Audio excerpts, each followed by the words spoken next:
Hello ladies and gentlemen, my name's Shadow Wraith, and today we're going to be going over my top 3 picks for the best interesting heroes. And by that I mean heroes that I don't really see much of, and they've just got some wacky rules, absolutely wacky. So, going for our number 3 slot, we've got 2 heroes. We've got Merrin and Durar, 140 points for both. They're both Iron Hill Dwarves, actually, so they've got the Iron Hill keyword, so if you have Iron Hills, cool. Merrin, he is movement 5, fight 5, shoot value of 4+, which doesn't matter.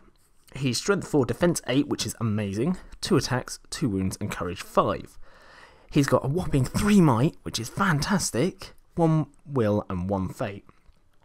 He's got dwarven armor and the shield of Kalazal. Yeah, that's how we say it. Kalazal. I'm going to go with that. Now, what Kalazal is, it's a sword, and additionally, he gets a +1 to wound bonus when making strikes against orcs, goblins, and Uruk-hai models. And they're all very popular armies. Obviously, you've got Mordor, probably one of the most popular armies. Moria is very much played, very much up there, and the tier list for the competitive scene. And obviously you've got the Uruk-hai, so the Rohan in war, you've got the lovely legendary legions. And they contain orcs and Uruk-hais. So, perfect. He's quite good against them, absolutely. Being strength 4 with +1 to wound, fantastic. He's got heroic strike, which is fantastic. That is strike checked off. Strike is absolutely crucial in this game. Just if you're wondering, they don't get an army bonus, because they don't really count as a fighting force. Now, we got Adrar.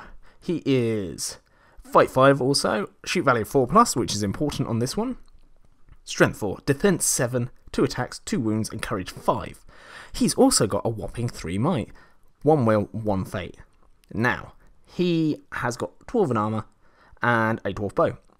And he comes with expert shot, and basically what that does is he can fire his bow twice, so either twice into the same model or 2 shots into 2 separate models. That's pretty good, pretty handy. And his heroic action is heroic accuracy. So yeah, cool, he's an archer, sure. Yeah, I'd absolutely bring these. 140 points for 6 might. 2 pretty solid heroes. 1 with strike, and +1 to wound goblins, orcs, and Uruk-hai. Yeah, high defense, yeah, absolutely. They're absolutely bonkers. Fantastic. For who they can go with, they're historical allies with Minas Tirith, so long as the army contains Syrian. Yeah, so you can take them with Minas Tirith if you bring Syrian. Syrian is quite popular. And they're convenient allies with a bunch of other people. Okay, so things like the Shire, Rangers, Minas Tirith, Fiefdoms, Dale Dunharrow, Rohan, pretty much most of the good armies. Yeah, most of them. Even elves, so yeah, sure. You can bring them. If you don't care about your army bonus, absolutely, I would definitely bring these guys. They're so good. Yeah, why wouldn't you? 2 high defense models, pretty high fight, 1 with strike, and they've got 3 might each. Awesome, 140 points, absolutely bargain. Basically, buy 1 get 1 free. Now, we've got the number 2 slot. And this goes to, well, 2 models, technically. Because I put them together, because I wanted to put them both, because they're quite similar. And the only reason they're number 2 and not number 1 is because I'm unsure on how the Alliance Matrix FAQ works with them. Because they're independent heroes. So can you take them or can you not as allies? Because, I mean, it says you can in the rules in this book, but obviously it's not an FAQ. So, who knows? Let me know in the comment section below if you do know the answer, because I'd love to know. I did have a look in the FAQ, and it doesn't give me much. So we've got Tom Bombadil and Goldberry. Now, Tom Bombadil, old Tommy boy, big Bombadil man, is 160 points, and he's movement 6, and everything else is a question mark. So he hasn't got any other stats apart from will, which is 15, and 15 is awesome.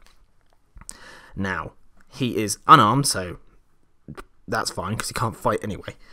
He's got a special rule, Tom is the master, and basically what that does is you treat all kinds of terrain as open, and he always counts as having rolled a 6 on any leap, jump, climb, swim tests he has to make. He can never, ever be directly targeted by anything, magical powers, abilities, shots, anything, okay? He can never, even your own, even friendly models, it automatically counts as resisted.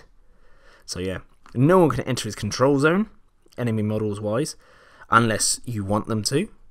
Okay, so sure, you could just say no to all of that. And if your opponent tries to get cheeky and like hurl someone into them, or any other kind of way of knocking models into him, they just stop an inch away, and that's it. It doesn't affect Tom in any way whatsoever. Right, here's where he gets a bit cheesy. You can still charge with him, and if you do, your side automatically wins the fight, no matter what. But no one can strike. Now, the reason that's so good, and if you can take him as an ally, is because, let's say you've got your leader, he's been sorceress blasted off his mount, he's prone, and he gets jumped on by a troll. Okay, he's going to probably die. You never know, there might be a few orcs on him as well. Chuck Tom Bombadil in there onto the troll, and he automatically wins the fight. Or if it's just the troll in there fighting your a troll chieftain on your leader who is prone, chuck Tom Bombadil in there as well. So the troll chieftain automatically lose, and your leader just gets back up. Yeah, that's it. Awesome. Now, 4 scenarios. If you've got, is it Capture the Relic or Heirlooms of Ages Past or whatever it's called, the one where the objective's in the centre and you have to dig it up, okay, that one. Chuck Tom Bombadil pretty much on top of that. They can't go within his control zone and they can't dig it up. That's nuts, absolutely bonkers, and you can just wait for your force to get there and dig it up. Awesome. Cheese it completely. And then he's got the special rule, hey, come, merry duel. Basically, every time he's in a fight, he loses a point of will. And when he's reduced to 0, he disappears. Or there are no other friendly models other than himself and Goldberry, then he will simply wander back to his homestead. So he counts as a casualty. Cool, that's fine. Basically a ring wraith then. Now, his magical powers. This is where it gets bonkers as well. He's got Refreshing Song, range 3 inches, casting on a 2+. What that does is your hero that you pick a target and they regain 1 lost wound, 1 might, 1 will, and 1 fate that they have spent. That is absolutely bonkers. So basically, bringing this guy gives someone else an extra 15 might, 15 will, and 15 fate. Plus 15 wounds, I guess, unless they get killed outright. That's absolutely bonkers. I mean, you can't channel it because you've got no might, but who cares? That's absolutely bonkers. And then he's got Banishment, which is just an automatic wound within 6 inches, cast on a 3+. That's it. You just deal a wound. So it's good at killing rays, but they'll probably deny it anyway because they've got a bunch of will themselves. But you can drain will that way as well. So awesome. Goldberry. She is 140 points. And she's got River Daughter, which is basically a slightly worse version of Tom is the Master. So she only automatically passes any swim test she has to make.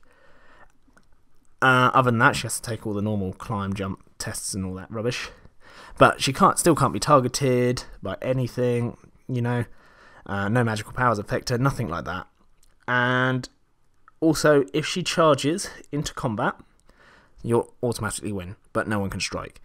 And all friendly models within 6 inches of her automatically pass courage tests. Cool. And neither of these guys can pick up objectives, okay? Or hold them. So, yeah. That's fine. Well, they can't carry them. That's it. That's it. And then she's got the Hey, Come Merry Duel. Same. Exactly the same as Tom. And then we've got Tom has his house to mind and Goldberry is waiting. Goldberry may not be included in your force unless it also includes Tom Bombadil. So sure, you can bring them as a pair. Expensive pair, but still absolutely solid. And she's got Refreshing Song. Exactly the same. Cast on 2+, 3 inch range. Get a wound, might, will and fate back. Insane.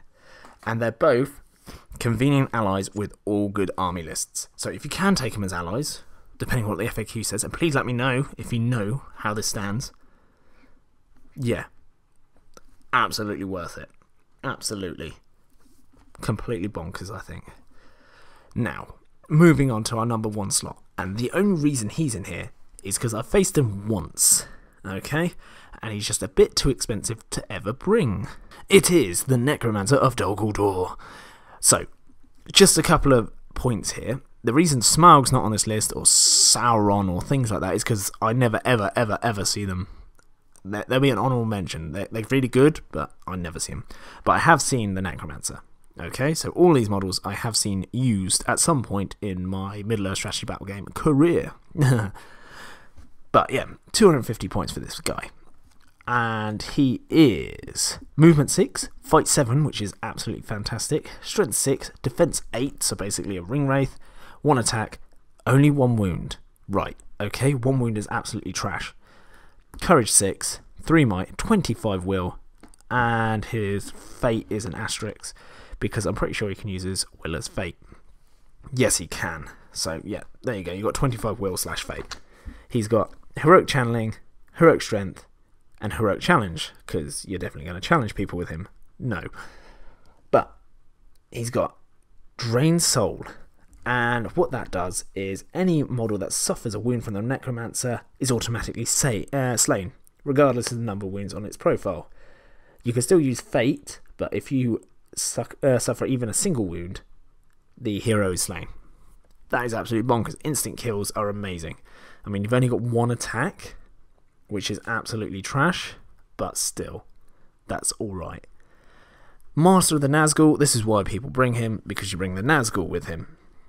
Any Nazgul of Dol Guldur in the same army as the Necromancer gains a bonus of +1 to their rolls for their Unholy Resurrection special rule, which is absolutely insane. I hate these wraiths. I think these are more broken than a lot of things. Because there's a scenario where you get points for killing heroes, and you bring these and you're pretty much screwed unless you've got elven weapons. And even then, that's nuts. They come back on a 2+. Yeah. And they can use might. Right, I know it's kind of fluffy, but come on. Yeah. Anyway, the less I say about that, the better. Yeah. No, the only thing you have to note is he is in fact Sauron. Everyone knows that. So you can't bring Sauron and him in the same army. But why would you? How many points are you playing? His magical powers, he's got Drain Courage, 12-inch range, 2+. Transfix, 12-inch range, 2+. That's awesome. Compel, which is 12-inch, jumps up to 4+. Instill Fear, 3-inch range, 4+. Shroud of Shadows, so makes everyone rubbish at shooting, 4+. Your Staff is Broken, which is fantastic, where you go up to Gandalf the White and say you're not having a 3-point will every turn, so you can't just keep slinging spells out for fun. Chill Soul, that's really good at killing stuff, and Sap Will. So they're both from 5+, the last two 12-inch range. He's pretty solid. Pretty solid. That's it. Oh, and of course his army bonus, basically anytime he attempts to cast a spell, he gets an extra free will point to the casting test, so yeah. Awesome. That's pretty good. That's pretty good. Basically, you get the 1 free will without getting 1 free will, because you'd always be on 1 wound. Technically, well, kind of 1 fate, I guess. So, yeah. That's not bad. That's not bad. He's obviously got Ancient Evil, Special Rule, and Terror, and he's got Will of Evil. So, yeah. Will of Evil is absolutely trash. Why would you do that? So, I mean, he's good. Don't get me wrong. He is very, very good with the Nazgul. But yeah, he's just a bit wacky, okay? That's why he's on this list. And that's why he's not really on any of my other top 5, top 10s, top 3s lists. Because, yeah, I don't like 1 wound models with Will of Evil. It's absolutely bonkers. Because he can just get banished by Tom Bombadil. I mean, yeah, you've got a million will, but I've seen it done. So, yeah, don't underestimate it. Not by Tom Bombadil, per se. Anyway, thank you ever so much for watching the video. If you did enjoy it, please hit the like button. And even, maybe, a cheeky subscription. If not, never mind. I'll forgive you. But if you want to talk anything Middle-earth strategy battle game or any kind of mini wargaming whatsoever, down in the description below is my Discord server. Please do join, because I would love to hear what you think about everything and anything, even my videos. If you tell me they're trash, that's fine, you can tell me that. Below that will be my Instagram page, so you can see my absolutely horrendously painted models if you wish. They're not that bad, but they're okay. Other than that, I hope you have a fantastic day, and I will see you in the next video. Goodbye.